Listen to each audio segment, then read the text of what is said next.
What's going on, everybody? Welcome to the second half of the NBA season. We got Carter Dudley Jr. at Raymond Live, Wilson Tarpet Jr., the Washington Wizards.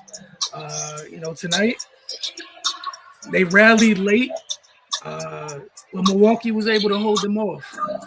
Brook Lopez with a key block late. Kuz in his first game back in DC since the trade, but we saw Washington with a big fourth quarter rally to try to get back into it. We saw, one of those things we've seen in the past.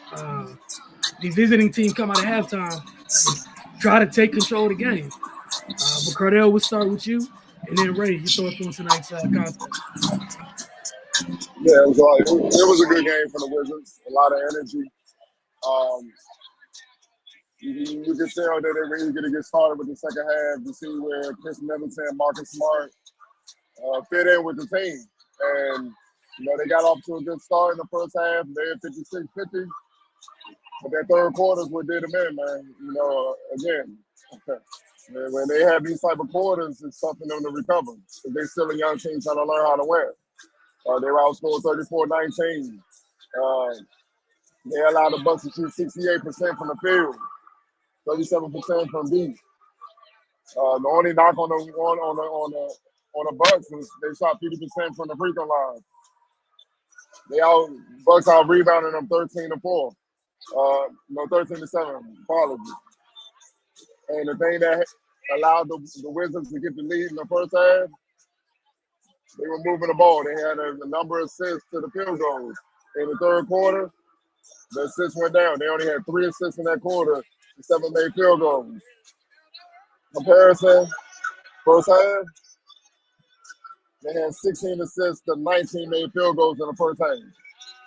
That's just they totally went away from what was giving them success.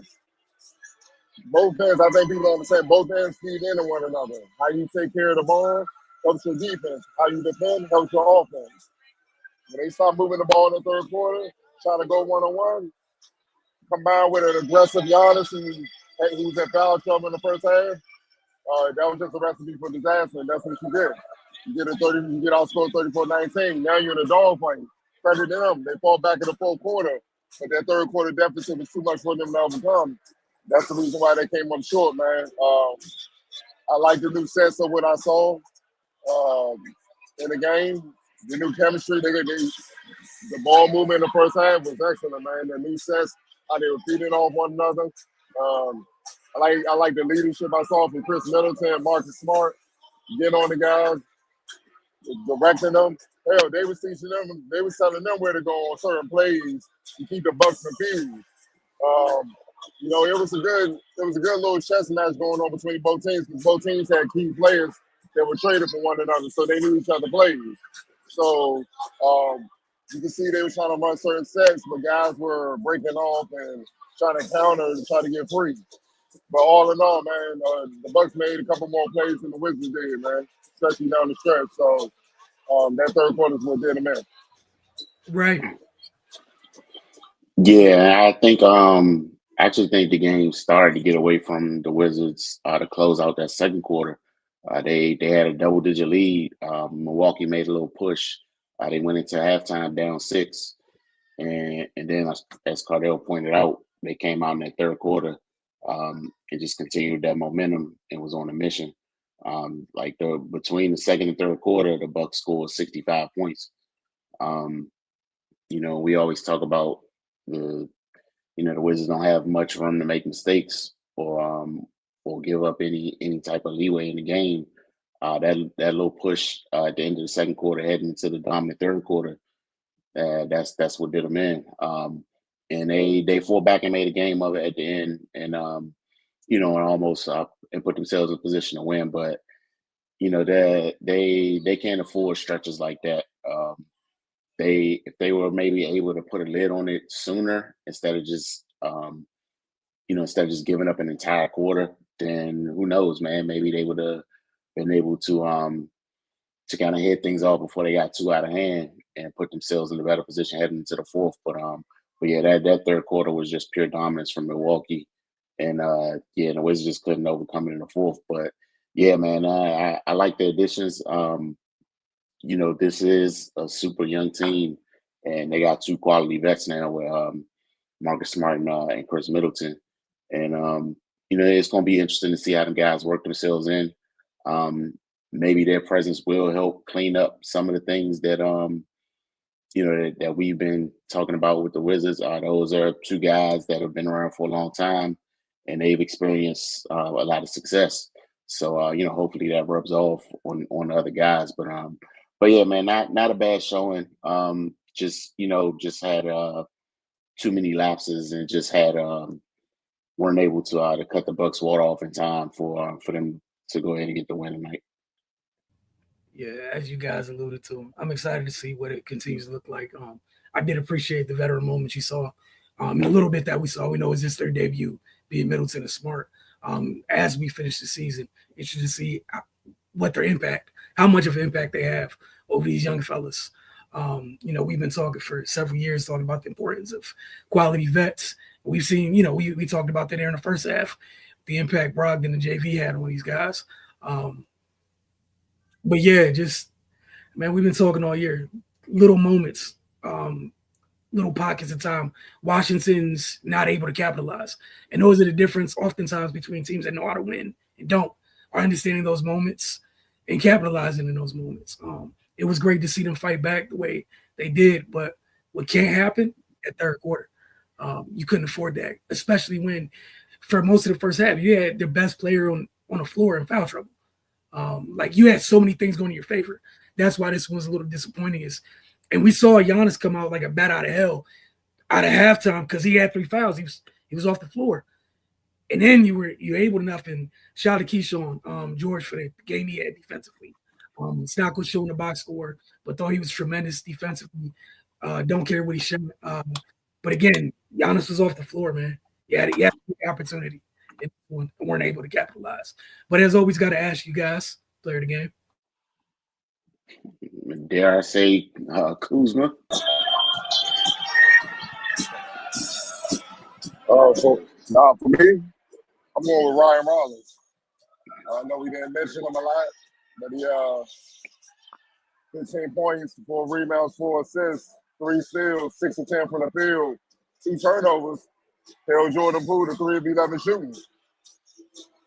Filled in nicely for Dame, man. So he was huge all night. All right, so we got Kuz, we got Ryan Rollins. X factor for this evening? I had Rollins for my X factor. Just basically for him filling in for Dame. Like Ariel pointed out, that's as solid as a game you can ask for from a guy in his position. Cardell.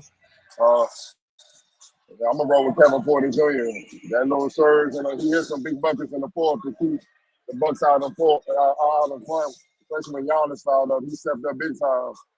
12 points, 50% from the field, 2 of 3 assists, 3 rebounds, 3 steals.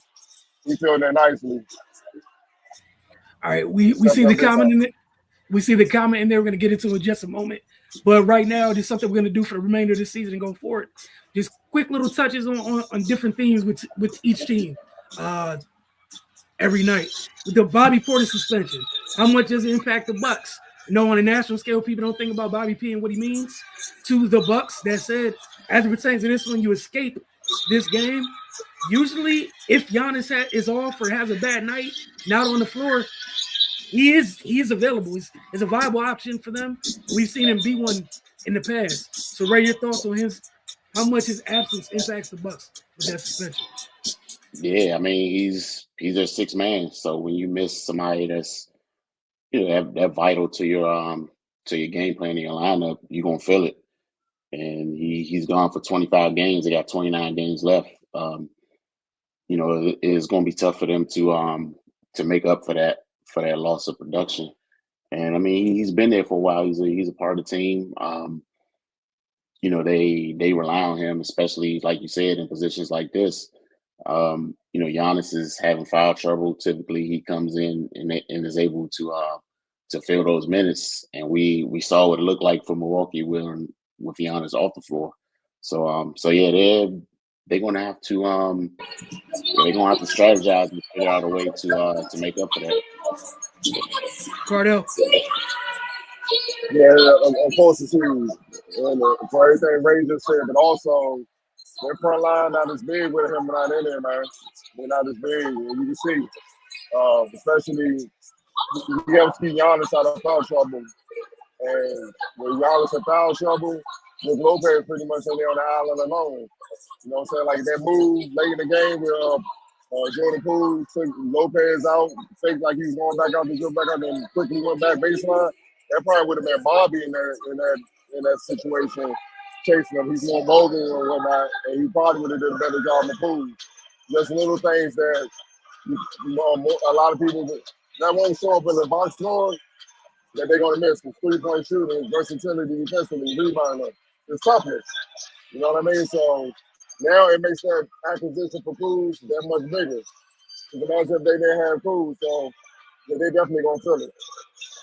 All right, Cardell, since you already talked, we'll double back with you. Debut of Middleton and Smart.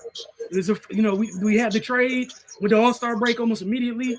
Your thoughts on them tonight? Well, I thought the minutes they got, they were solid, man. I thought Middleton fit in nicely, ran some nice sets for him. I like even at the end of the game, they had the Wizards coaching staff had the wherewithal to give him the last time they tried to beat this former team.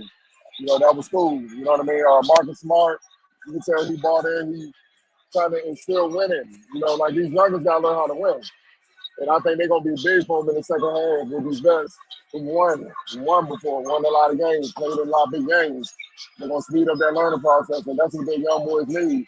But also their ultimate professionals. Like, you ain't got to worry about them on BS.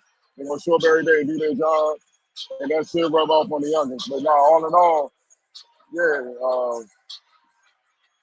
very solid productions in their debut. Right. Yeah, I'm on the same page as Cardell, man. They both came in and did what you would expect guys in this position to do on a team like this. I would assume they brought them in to kind of guide these youngins and move them along. And yeah, their experience and they've won a lot in this league. And I'm definitely excited to see Smart's impact defensively. And I mean, the young guys, they compete, but he's one of the better defenders of recent times in the league, and he can just kind of show them how to play smart on that end and make more of an impact. So yeah, man, I'm definitely excited to see how they how they continue to acclimate themselves and make improvements on this team. Yeah, everything you guys said, and I'm excited about those moments, those on-court moments. The teaching, both Smart and Middleton, they made their bones in this league on that end of the floor. It's going to be great for the kids. We know how much all the kids care about that end of the floor we've seen through this rookie year thus far. So we're really looking forward. I'm really looking forward to that. Last, we got a couple comments and we get out of here. For Ballers Nation, do you think All-Star break was the perfect thing for the Wizards to reset and handle whatever they need to handle to finish the season strong?